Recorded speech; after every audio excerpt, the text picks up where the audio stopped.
आज हम बात करेंगे दिल्ली मुंबई एक्सप्रेसवे के विरार से जेएनपीटी वाले सेक्शन की, यानी मुंबई के आखिरी हिस्से के बारे में सबसे लेटेस्ट अपडेट। अगर आप जानना चाहते हैं कि विरार जेएनपीटी सेक्शन कितनी प्रगति पर है, क्या काम बाकी है और इसका क्या मतलब है यात्रियों और लॉजिस्टिक्स के लिए, तो यह वीडियो आपके लिए है। एक्सप्रेसवे पूरे भारत को जोड़ने वाली सबसे बड़ी सड़क परियोजनाओं में से एक है और इसका विरार से जेएनपीटी वाला हिस्सा मुंबई के लिए खास तौर पर अहम है, क्योंकि यहीं से जेएनपीटी पोर्ट तक सीधे हाई स्पीड लिंक मिलेगा। विरार से जेएनपीटी सेक्शन स्टेटस। दोस्तों, इस सेक्शन की कुल लंबाई लगभग 92 किलोमीटर है, जो विरार से जवाहरलाल नेहरू पोर्ट ट्रस्ट तक जाती है, यानी मुंबई के मेगा कंटेनर पोर्ट तक। इस पूरे हिस्से को कई छोटे छोटे पैकेज में बांटा गया है, जैसे पैकेज 14, 15, 16 और 17, ताकि अलग अलग कॉन्ट्रैक्टर एक साथ काम कर सकें। कितना काम पूरा हुआ है? शुरुआती रिपोर्ट्स के अनुसार इस विरार जेएनपीटी सेक्शन पर काम धीरे धीरे आगे बढ़ रहा है।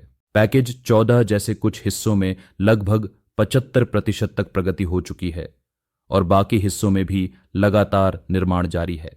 इस सेक्शन का काम फिलहाल पूरा नहीं हुआ है और कुछ हिस्सों में डीपीआर और टेंडरिंग भी हो रही है, ताकि आगे की प्रगति और तेज हो सके।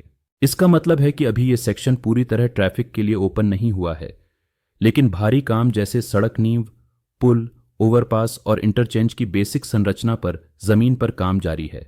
क्यों यह सेक्शन महत्वपूर्ण है? दोस्तों, विरार जेएनपीटी हिस्सा सिर्फ हाईवे का आखिरी भाग नहीं है, यह मुंबई के सबसे बड़े जनरल कार्गो और कंटेनर पोर्ट को सीधे राष्ट्रीय एक्सप्रेसवे नेटवर्क से जोड़ता है।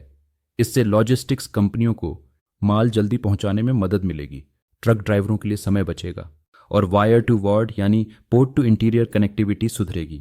जब यह हिस्सा पूरी तरह चालू होगा तो सिर्फ दिल्ली या नेशनल पैसेंजर ट्रैफिक ही नहीं, बल्कि भारी फ्रेट ट्रैफिक भी आसानी से जेएनपीटी पर पहुंच सकेगी। इससे भारत के बंदरगाह व्यापार को बड़ा फायदा मिलेगा। अब क्या काम बाकी है? इस सेक्शन में अभी कुछ पैकेजों की फिनिशिंग और अंतिम लेयर डाली जानी है।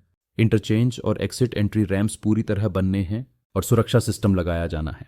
यह सब तभी पूरा हो जाएगा जब सबके टेंडर पास होंगे और ठेकेदार काम की अंतिम रफ्तार पकड़ेंगे। अधिकृत अंतिम डेट नहीं आई है, लेकिन इसी बड़े एक्सप्रेसवे की पूरी परियोजना को 2025-26 के बीच पूरा करने का लक्ष्य है। यात्रियों और व्यापार को क्या फायदा होगा? जब विरार जेएनपीटी सेक्शन पूरा हो जाएगा तो विरार से जेएनपीटी तक का सफर एकदम तेज और सुरक्षित होगा। जेएनपीटी में माल की ढुलाई तेज होगी और ट्रैफिक जाम कम होगा, क्योंकि NH-48 जैसे पुराने मार्गों पर ज्यादा भार कम हो जाएगा। यह सेक्शन दुनिया के सबसे लंबी एक्सप्रेसवे लिंक का अहम हिस्सा है और इसका पूरा होना देश की अर्थव्यवस्था और औद्योगिक कनेक्टिविटी दोनों के लिए गेम चेंजर होगा। अगर आपको यह जानकारी उपयोगी लगी हो तो इस वीडियो को लाइक करें, चैनल को सब्सक्राइब करें और कमेंट में बताएं कि आप किस सेक्शन के बारे में अगला अपडेट चाहते हैं। हम ऐसे ही लेटेस्ट एक्सप्रेसवे और इंफ्रास्ट्रक्चर अपडेट्स लाते रहेंगे। धन्यवाद दोस्तों।